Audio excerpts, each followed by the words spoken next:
Aba, ito malaki-laki na to ah. Gandang pagmasdan ano, pag meron kang maliit na bakuran. Ayan oh. Diba ang cute? Hindi pwedeng dire-diretso ang init dito sa Canada pag summer. Kailangan ay magkakaroon din ng ulan. Kasi alam nyo naman dito sa Canada, pag summer yung wildfire na tinatawag. Ito na. Wonton soup mga boss. Ayan o. Ito na isa. Beef broccoli. Ito. 8, 9, 22, 37, 40, 43.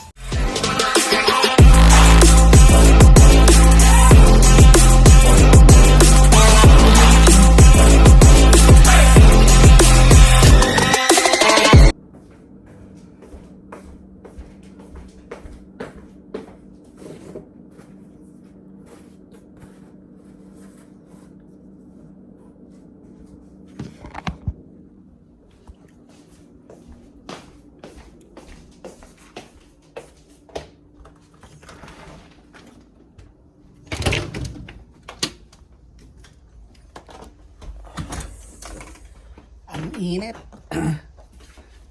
Kakauwi ko lang mga boss. Naka 8 hours ako ngayon. Lagi akong 6 hours lang, 7 hours eh. Pero ngayon naka 8 hours ako. Dahil nag-busy yung store namin. At dahil Father's Day ngayon mga boss. Happy Father's Day sa lahat ng tatay. Dito kasi may lilom. Ayan o. Doon din, maganda rin doon. Ayan, ayun yung tambayan ko, yung ilalim nun eh. Sabi nung kapitbahay ko, Pilipino ka. Siyempre, di ba? Masaya tayo kasi kapitbahay natin Pilipino. Pero dito sa kabila, eto, ano to, puti. Sabi nung kapitbahay ko, gusto niyang putulin yan. Kasi yun yung bakod niya, oh. Yan, yan. Gusto niyang putulin na yan.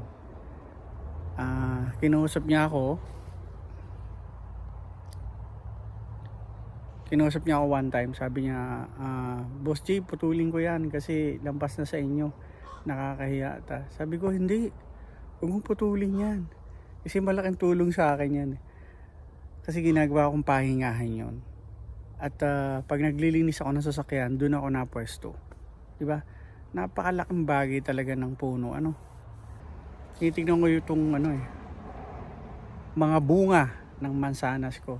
Kasi ganito na sila kalalaki. Tingnan nyo. Oh. Ayan na sila. Gando sa taas. Ito. Aba, ito malaki-laki na to ah. Ito. Oh, malaki-laki na yan. Daming bunga ah. Kahit dito sa Bukana oh. Dami oh. Yan. Ayan ang ating mansanas.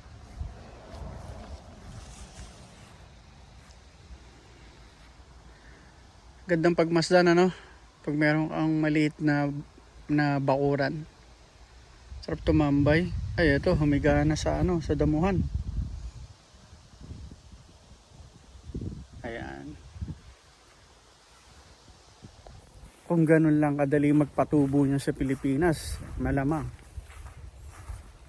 Nawa, ako'y makapagtanim pag nagkaroon ng kapirasong lote.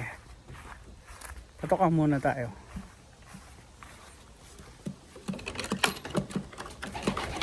Oo nga pala mga boss, hindi ko na banggit sa inyo. Napisa na pala to. Ayan. Hindi ako masyado lagi nakakapag-vlog eh. Gawa ng trabaho ko, 3 pambihira. Baliw na yata eh, no? Daming trabaho eh, no? Bago ko ipakita sa inyo yung inakain.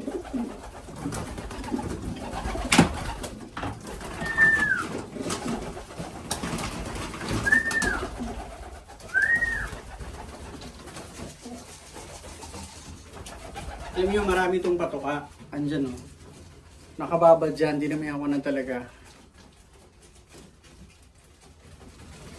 Para kahit minsan kung late ako umuwi, tulad ngayon, alas 4 na, pinapakain ko kasi sila mga alas 3. Minsan pag may part-time ako, nililate talaga ako. So, binababadan ko na yan, tapos tinadagdagan ko na lang everyday pag nadating ako.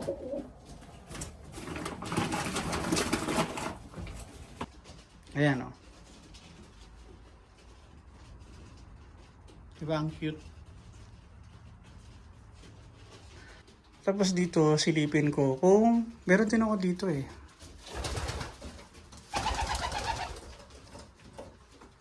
Oh, wala pa. Ayan yun eh. O, diba? Happy ano? Tara, labas na tayo. Mainit talaga. Pihira. Pero okay yan, init. Pero sa Canada, hindi kailangan na laging mainit.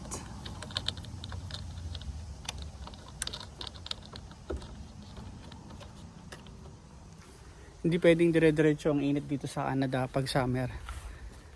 Kailangan ay nagkakaroon din ng ulan. Kasi alam nyo naman dito sa Canada, ang wildfire na tinatawag. Tayo yung dinadaanan itong masanas ko eh. At mamaya nga pala, hindi ako magluluto ng ano ngayon eh. Hindi ako magluluto ng eto, ayan, ang ganda ng view no. Hindi ako magluluto ng ulam. Kasi order na lang ako sa restaurant dito. Bibili ako ng panghapunan namin. Nandito yung anak ko at yung misis ko pumasok, lalabas siya ng alas 7. Kaya samahan ninyo ako mga boss. Mamaya bibili tayo ng pagkain natin.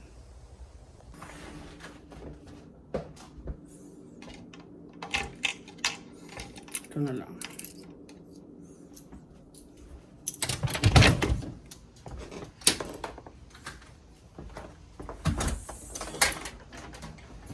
Kunin natin yung in-order ko mga boss.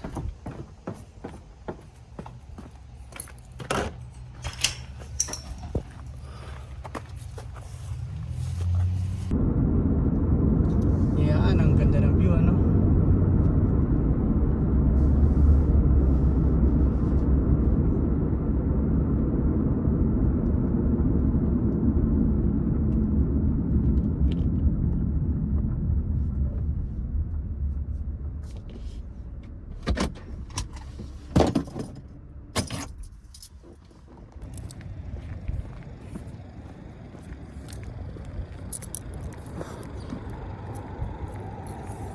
Parang ang labo ng camera ko pag sobrang liwanag.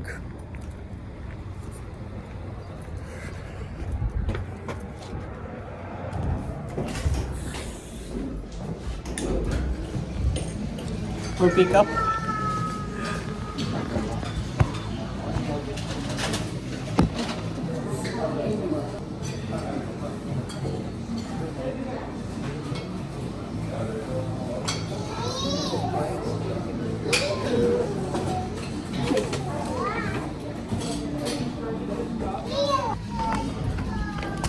Ito na.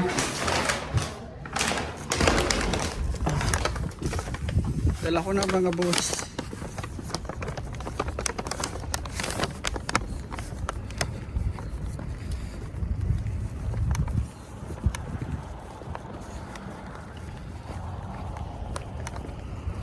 Ito yung dinner namin ngayong gabi. Pero di pa madilim no. Matagal lang ano eh. Matagal ang liwanag pag summer eh. Yan. O, diba? Ready na ang ating dinner para sa Father's Day.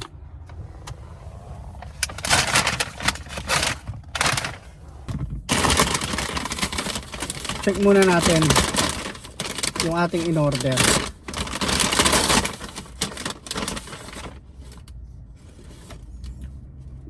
Wonton soup mga boss. Ito yung isa sa paborito na misis ko. Ayan o. Ito naman isa, beef broccoli. Ito. Ito, binibigay nila to lagi pagka tapos mong kumain. Alam niyo ba kung ano to? Hawk, no?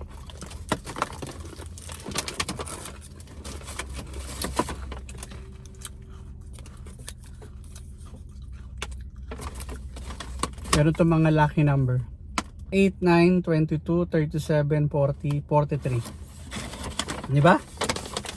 Kaya natin sa loto. Okay yun.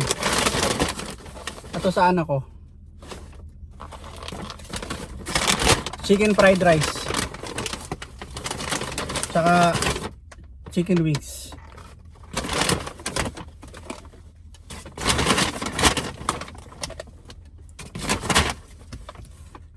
Para hindi na ako magluto ngayong araw. Diba?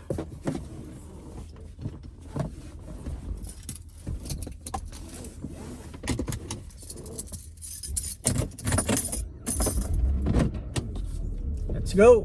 Uwi na tayo.